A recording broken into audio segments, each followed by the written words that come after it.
ఇప్పుడు నేను మటన్ పాయ తయారు చేసే విధానం చెప్తున్నాను.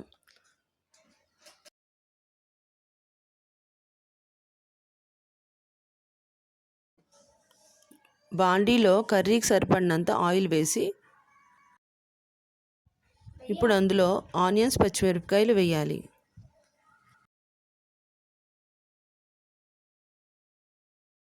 ఇప్పుడు అందులోని మనం మసాలా పేస్ట్ వేసుకోవాలి. ఉల్లిపాయ, టమాటా, అల్లం, వెల్లుల్లి, గరం మసాలా పౌడర్ వేసి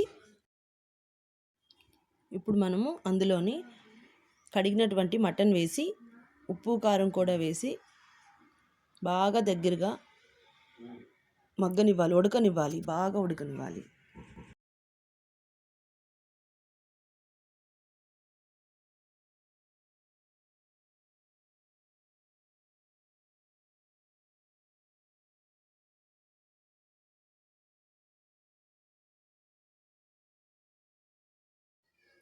ఇప్పుడు కర్రీ బాగా దగ్గరగా అయింది. ఇప్పుడు మనం దాంట్లోని వాటర్ వేసేయాలి.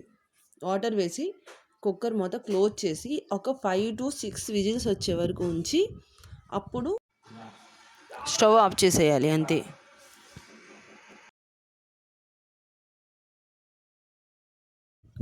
అంతే, మటన్ పాయ రెడీ.